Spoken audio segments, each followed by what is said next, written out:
পদার্থবিজ্ঞান দ্বিতীয় অধ্যায় ভেক্টর এর সপ্তম ক্লাসে আপনাকে স্বাগতম। আজকে আমরা আলোচনা করব নদী পারাপার সংক্রান্ত গাণিতিক সমস্যাগুলি নিয়ে। তো চলুন আর কথা না বাড়িয়ে সরাসরি আমরা মূল ক্লাসে চলে যাই। আজকে আমাদের প্রথম প্রশ্নটি হলো, স্রোত না থাকলে একজন সাঁতারু 4 কিলোমিটার পার আওয়ার বেগে সাঁতার কাটতে পারেন।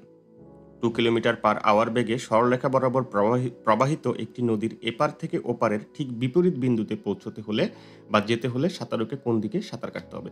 তো ফিজিক্সের যে কোনো গাণিতিক সমস্যা সমাধানের পূর্বে আমাদের প্রশ্নটি ভালো করে বুঝতে হবে। যেমন এখানে প্রশ্নটি যদি আমরা একটু অ্যানালাইসিস করার চেষ্টা করি, স্রোত না থাকলে একজন সাঁতারু 4 কিলোমিটার আর পার আওয়ার বেগে সাঁতার কাটতে পারেন।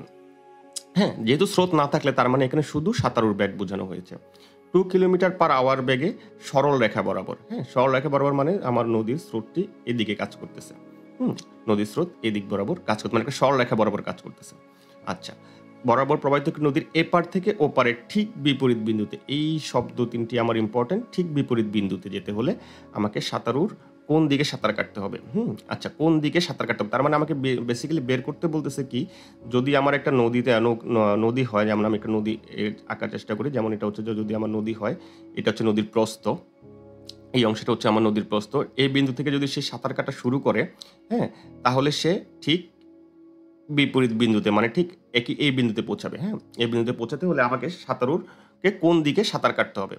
আচ্ছা, সাঁতারুর কোন দিকে সাঁতার কাটবে? আচ্ছা, আমরা একটা রেফারেন্স, তার মানে দিক হিসেবে আমরা, যেহেতু আমার স্রোতের বেগ দেওয়া আছে, স্রোতের বেগ হচ্ছে আমার এই দিক বরাবর কাজ করতেছে, এটা হচ্ছে আমার স্রোতের বেগ। স্রোতের বেগকে আমি ধরলাম ইউ, স্রোতের বেগ হচ্ছে আমার ইউ, এবং ইউর মান কত দেওয়া আছে? 2 কিলোমিটার পার আওয়ার। সাঁতারু যে সাঁতার কাটবে তার একটা বেগ হচ্ছে আমি ধরলাম ভি। সাঁতারু যে বেগে সাঁতার কাটবে সেটা হচ্ছে ভি, এবং সেটার মান দেওয়া আছে আমার 4 কিলোমিটার পার আওয়ার। তাহলে সে যেই বেগে এগিয়ে যাবে সেটা হচ্ছে তার দুইটা বেগের, এই যে ভি এবং ইউ এর লব্ধি বেগ বরাবর সে এগিয়ে যাবে, এবং লব্ধিটা এমনভাবে হতে হবে যেন ঠিক বিপরীত বিন্দুতে গিয়ে পৌঁছায়। অর্থাৎ এই বিন্দু থেকে যদি সে যাত্রা শুরু করে, তাহলে ঠিক সে এই বিপরীত বিন্দুতে এখানে গিয়ে পৌঁছাবে। তার মানে এটা হবে লব্ধি। এটা যদি লব্ধি হয়, আমরা জানি যে লব্ধিটা ইউ এবং ভি মানে যে দুইটা ভেক্টর আমরা যোগ করি, সেই দুইটা ভেক্টরের মাঝখানে বরাবর থাকে। তো ইউ তো আমার এদিকে আছে, এটা আমার লব্ধি, আমি ধরলাম যে আর, হ্যাঁ, লব্ধি আর আমার এখানে দেয়া আছে। তার মানে, এবং আর এর যে থিটা আমি জানি, এই আর এর এই অ্যাঙ্গেলটা হবে 90 ডিগ্রি, যেহেতু ঠিক বিপরীত বলছে।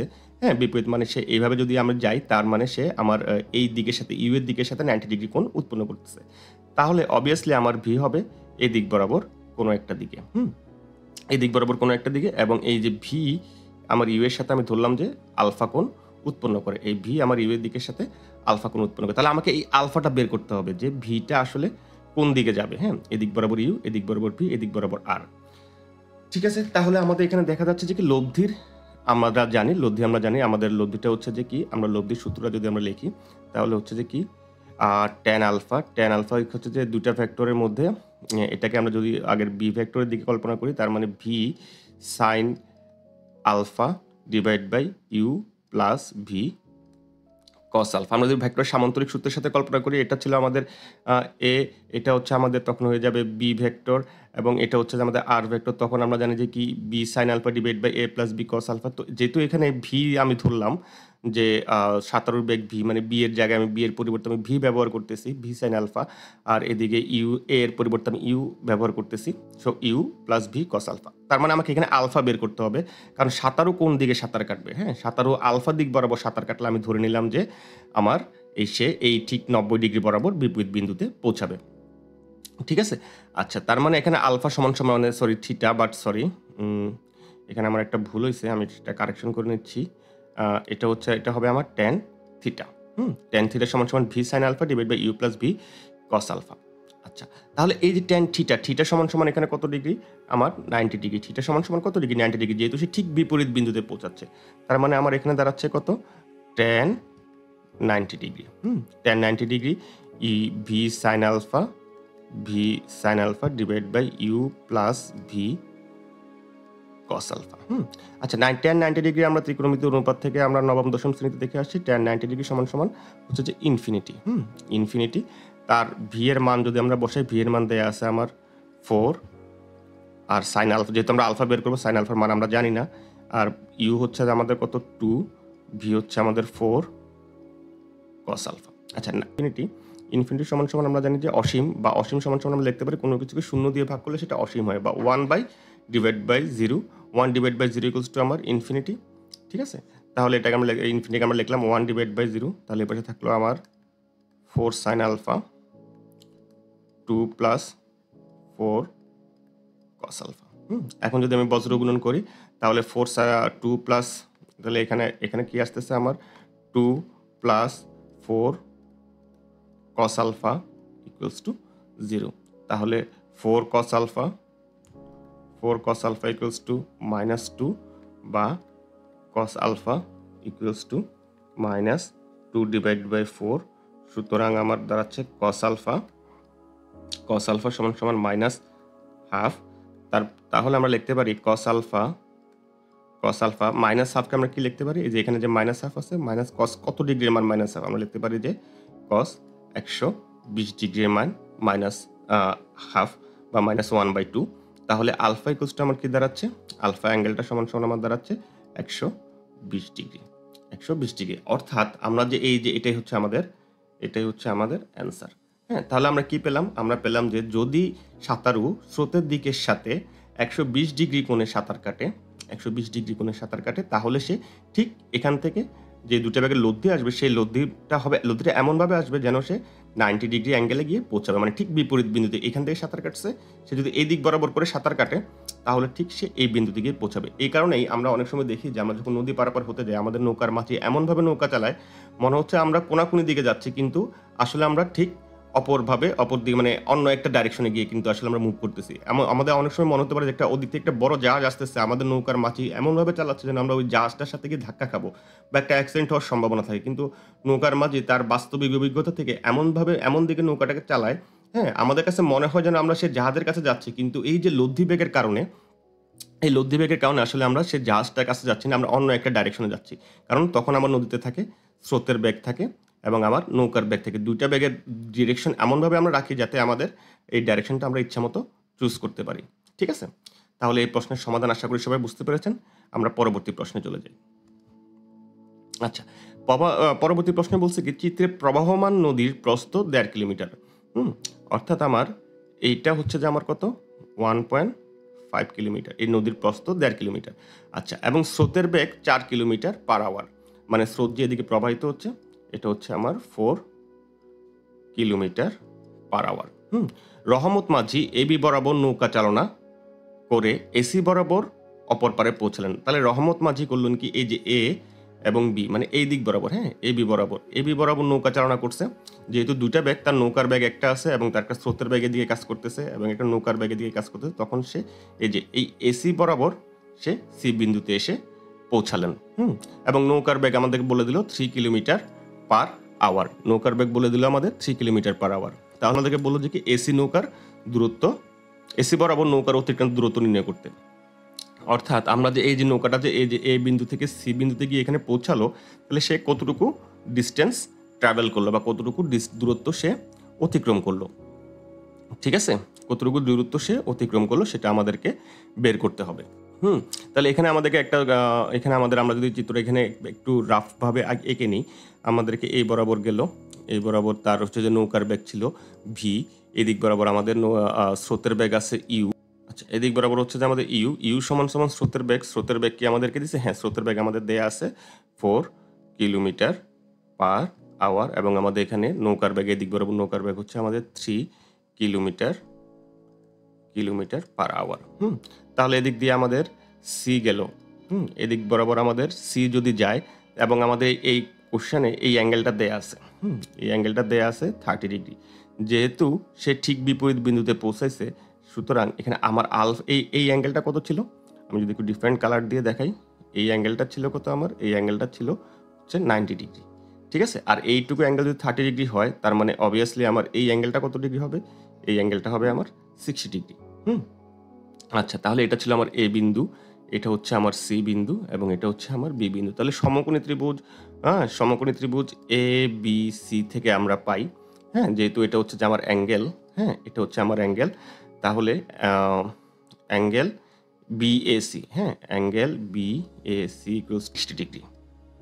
অ্যাঙ্গেল বিএসি সমান 60 ডিগ্রি। তাহলে এটা যদি আমার অ্যাঙ্গেল হয়, অ্যাঙ্গেলের সাথে ছোট বাহুটা হচ্ছে আমরা জানি যে ভূমি, অ্যাঙ্গেলের সাথে যে ছোট বাহুটা থেকে ভূমি এবং বড় বাহুটা হচ্ছে আমার অতিভুজ। হ্যাঁ, তার মানে আমার বিসি হচ্ছে লম্ব। তার মানে এখন আমরা যদি এসি বের করতে চাই, তার মানে অতিভুজের যে এমন একটা ত্রিকোণমিতিক অনুপাত আমার ব্যবহার করতে হবে যেটা আমার আ এসি এর অতিভুজের সাথে সম্পর্কিত। তো অতিভুজের সাথে সম্পর্কিত ত্রিকোণমিতিক অনুপাত কত আমার? একটা হচ্ছে সাইন, একটা হচ্ছে কস। এখন আমি সাইন ব্যবহার করব না কস ব্যবহার করব? আমি যদি সাইন ব্যবহার করি, যেহেতু তখন কিন্তু আমার অতিভুজের সাথে লম্ব ব্যবহার করতে হবে। এবং লম্ব হচ্ছে বিসি। এই বিসির দৈর্ঘ্য কি আমরা জানি? এই বিসির দৈর্ঘ্যটা আমরা জানি না। সুতরাং আমরা লম্ব বা সাইন অনুপাতটা ব্যবহার করতে পারব না। কারণ তখন আমার বিসির দৈর্ঘ্য জানতে হবে। আমার টার্গেট কি? এসি বের করা। হুম? সেক্ষেত্রে আমাদেরকে বের করতে আমরা কি কস যদি নিই, আমরা এবি সমান সমান জানি যে এবি সমান সমান আমাদের এখানে 1.5 কিলোমিটার দেয়া আছে বা 1.5 কিলোমিটার দেয়া আছে। সেক্ষেত্রে আমরা এসি কস ব্যবহার করব। কারণ কস ব্যবহার করলে আমাদের তখন ভূমি আর অতিভুজ আসবে। ভূমি আমরা জানি, অতিভুজ আমরা বের করে ফেলতে পারবো। তাহলে আমরা যদি লিখি কস, যেহেতু এখানে অ্যাঙ্গেল 60 ডিগ্রি, কস 60 ডিগ্রি সমান সমান লম্ব ভূমি বাই অতিভুজ। ভূমি কত আমার এখানে? এবি। ভূমি কত? এবি। আর অতিভুজ কত হচ্ছে আমার? এসি। অতিভুজ হচ্ছে আমার এসি। হ্যাঁ? আচ্ছা। তাহলে এসি সমান সমান আমার কি দাঁড়াচ্ছে? এসি সমান সমান যদি আমরা লিখি, অর এসি সমান সমান আমার দাঁড়াচ্ছে AB divide by cos 60 degree. AB সমান সমান কত হচ্ছে আমার? এবি সমান সমান হচ্ছে আমার 1.5 এবং cos 60 ডিগ্রির মান হচ্ছে 1/2। সুতরাং আমার এসি সমান সমান দাঁড়াচ্ছে 1/2, যদি এভাবে গুণ হয় তাহলে এটা হচ্ছে 3 কিলোমিটার। 3 কিলোমিটার। তাহলে এটা হচ্ছে যে আমার প্রথম প্রশ্নের আনসার। এটা হচ্ছে আমার কি প্রথম প্রশ্নের আনসার। হ্যাঁ? আচ্ছা। তাহলে এটা আমার কমপ্লিট হলো। এটা আমার কমপ্লিট হলো। এবার বলছে কি এডি বরাবর নৌকা চালিয়ে রহমত মাঝি কি বি বিন্দুতে পৌঁছাতে পারবে কিনা? এডি বরাবর নৌকা চালিয়ে রহমত মাঝি বি বিন্দুতে পৌঁছতে পারবে কিনা গাণিতিক বিশ্লেষণপূর্বক তোমার মতামত দাও। আচ্ছা, রহমত মাঝি যদি আমরা যদি এখন দেখি, রহমত মাঝি যদি এডি বরাবর নৌকা চালায়, হ্যাঁ, এডি বরাবর যদি সে নৌকা চালায়, সে কত ডিগ্রি কোণ উৎপন্ন করতেছে? একটু ছিল আমার তাহলে আমি যদি দেখি, আমার এখানে একটা কোণের হিসাব করতে হবে। হ্যাঁ, এটা এইটুকু ছিল। এটা তো আমার 90 ডিগ্রি। এটা হচ্ছে আমার এ বিন্দু। সে এখন এডি বরাবর চালাচ্ছে। এইটুকু কোণ আমার দেয়া আছে কত? এইটুকু কোণ দেয়া আছে আমার 30 ডিগ্রি। ঠিক আছে? তার মানে obviously এই কোণটা হবে কত আমার? 60 ডিগ্রি। এই কোণটা কত হবে আমার? 60 ডিগ্রি, কারণ দুটা কোণের পূরক কোণ। দুটা কোণ হচ্ছে যে কত? 90 যোগফলের সমান সমান 90 ডিগ্রি হবে। যদি এটা আমার 30 ডিগ্রি হয়, তাহলে obviously এই কোণটা কত হবে আমার? 60 ডিগ্রি। আচ্ছা, তার মানে এই দিক বরাবর নৌকা চালাবে। তার মানে এদিক বরাবর এখন আমার ভি কাজ করবে। এদিক বরাবর আমার কি কাজ করবে? ইউ কাজ করবে। তাহলে ইউ আর ভি এর মধ্যবর্তী কোণ কত হলো? 60 ডিগ্রি। আর এইটুকু তো হচ্ছে আমার কত? 90 ডিগ্রি। হ্যাঁ, তাহলে 60 আর 90 কত? 150 ডিগ্রি। তার মানে দুইটা ভেক্টরের কোণ, মধ্যবর্তী কোণ আলফা ইউ আর ভি। ইউ আর ভি এর মধ্যবর্তী কোণ আলফা কত হচ্ছে আমার? 60 ডিগ্রি প্লাস 90 ডিগ্রি সমান সমান 150 ডিগ্রি। ঠিক আছে? আলফা পেয়ে গেলাম। এখন আমাদেরকে বলল যে কি বি বিন্দুতে পৌঁছাতে পারবে কিনা। বি বিন্দুতে পৌঁছাতে আমরা যদি একটু ভালো করে লক্ষ্য করে দেখি, এই বিন্দু থেকে এডি বরাবর যাত্রা করলো, স্রোতের ব্যাগ এদিকে কাজ করতেছে আমার, হ্যাঁ, সেই দিকে যাত্রা করলো এবং এটাতে আমার বি বিন্দুতে পৌঁছাতে পারবে কি না আমাদেরকে সেটা বের করতে হবে। আচ্ছা, বি বিন্দুতে পৌঁছাতে পারলে আমাদেরকে কি মানে কোন জিনিসটা বের করতে হবে? সেটা হচ্ছে যে আমার যে লব্ধি ভেক্টর আসবে, সেই লব্ধি ভেক্টরের দিকটা আমার 90 ডিগ্রি হচ্ছে কিনা সেটা আমাদেরকে বের করতে হবে। যদি আমার লব্ধি ভেক্টর দিক 90 ডিগ্রি হয় বা লব্ধি ভেক্টর দিকটা আমার 90 ডিগ্রি আসে, তখন আমি বলবো যে হ্যাঁ, সে বি বরাবর বিপরীত দিকে পৌঁছাতে পারবে। আর যদি লব্ধি ভেক্টরের দিক আমার 90 ডিগ্রি না এসে অন্য কোনো ভ্যালু আসে, তখন আমরা বলবো যে না, সে যেহেতু লব্ধি ভেক্টর দিক 90 ডিগ্রি আসতেছে না, সুতরাং আমরা বলবো যে সে বি বিন্দুতে পৌঁছাতে পারবে না। এটাই হচ্ছে আমাদের গাণিতিক বিশ্লেষণপূর্বক মতামত। ঠিক আছে? আচ্ছা, তাহলে আমরা ইউ জানি, ভি জানি এবং আমরা হচ্ছে ইউ ভি এর মধ্যবর্তী অ্যাঙ্গেল কত? আলফা 150 ডিগ্রি, সেটা জানি। হ্যাঁ, তাহলে আমাদের যেটা দাঁড়াচ্ছে, আমরা এখন ট্যান থিটার মানটা বের করব। হ্যাঁ, এই যে সে যদি এখানে যায়, এটা যদি আমার থিটা হয়, এটা হচ্ছে থিটা, আর লব্ধির যে অ্যাঙ্গেলটা, হ্যাঁ, যে আমরা পড়ে আসছি আগের ক্লাসগুলো, যারা মিস করছেন দেখে নেবেন। লব্ধি আমার ইউ ভেক্টরের সাথে বা এ ভেক্টরের সাথে বা এক্স অ্যাক্সিস বরাবর যে কোণটা উৎপন্ন করবে সেটা হচ্ছে আমার থিটা বা লব্ধির দিক। সেই লব্ধির দিক যদি আমার 90 ডিগ্রি আসে, তাহলে আমরা বলবো যে হ্যাঁ, সে বি বিন্দুতে পৌঁছাতে পারবে। আর যদি 90 ডিগ্রি না আসে, 90 ডিগ্রি সমান না হয়, তাহলে আমরা বলবো যে সে বি বিন্দুতে পৌঁছাতে পারবে না। ঠিক আছে? তাহলে আমরা এখন সেটা সমাধান করার চেষ্টা করি। আচ্ছা, তাহলে ট্যান থিটা, ট্যান থিটা সমান সমান কি? ট্যান থিটা আমরা জানি V sine alpha sine alpha U plus V cos alpha. তাহলে এখন আমরা ভি সমান সমান জানি কত? ভি সমান সমান ছিল আমাদের 3 কিলোমিটার পার আওয়ার নৌকার বেগ। হ্যাঁ, সাইন আলফা, আলফার মান কত হচ্ছে আমাদের 150 ডিগ্রি, এবং হচ্ছে যে ইউ এর মান কত বলছিল আমাদের? স্রোতের বেগ 4 kilometre per hour plus 3 into cos 150 degree.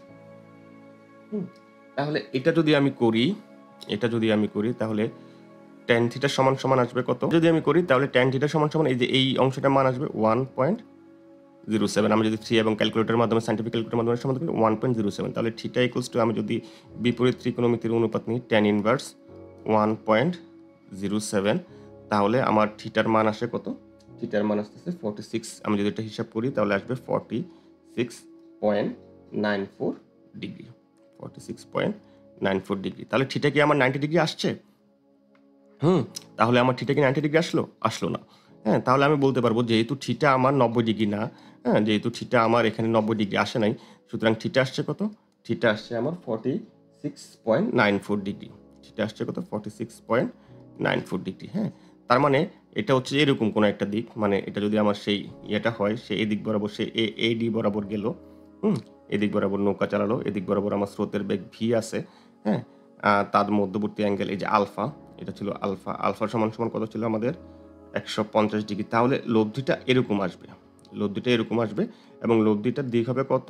46.94 degree. সে বিন্দু, যদি 90 ডিগ্রি আসতো তাহলে সে এখানে পৌঁছাতে পারতো, কিন্তু 90 ডিগ্রি আসে না, সে এখানে গিয়ে পৌঁছেছে। সুতরাং আমার গাণিতিক বিশ্লেষণপূর্বক আমরা বলে দিলাম যে যদি আমার রহমত মাঝি এ বি ডি বরাবর, অর্থাৎ এই যে এটা এ এবং এটা ডি বিন্দু, এডি বরাবর নৌকা চালায়, তাহলে সে বি বিন্দুতে পৌঁছাতে পারবে না, কারণ তখন তার লব্ধির দিক হয় 46.94 ডিগ্রি, এবং সেটা হবে এদিকে কোনো একটা দিকে। হ্যাঁ, যদি 90 ডিগ্রি হতো তখন আমরা বলতে পারতাম যে সে, হ্যাঁ, রহমত মাঝি যদি এডি বরাবর নৌকা চালায় তাহলে সে বি বিন্দুতে পৌঁছাবে, কারণ তখন থিটা 90 ডিগ্রি আসতো। যেহেতু 90 ডিগ্রি আসতেছে না, সুতরাং আমরা বলবো যে সে বি বিন্দুতে পৌঁছাতে পারবে না। এটাই আমার গাণিতিক বিশ্লেষণ দিয়ে আমরা প্রমাণ করে দিলাম। তো আজকের ক্লাসে এটুকুই। তো পরবর্তীতে আমরা আরও বিভিন্ন ধরনের গাণিতিক সমস্যা নিয়ে আলোচনা করব, এবং প্রশ্ন বোঝার মাধ্যমে কীভাবে আমরা বিভিন্ন প্রশ্ন ঘুরিয়ে করলে বা একটু ট্রিকি কোশ্চেন করলে সেগুলো ধরতে পারবো, বা কীভাবে প্রশ্ন অ্যানালিসিস করে সমাধান করবো সেগুলো বিষয়ে আরও ডিটেলস আলোচনা করব। তো সেই ক্লাসগুলো মিস করতে না চাইলে অবশ্যই আমাদের চ্যানেলটি সাবস্ক্রাইব করে নোটিফিকেশন অন করতে ভুলবেন না। ধন্যবাদ সকলকে।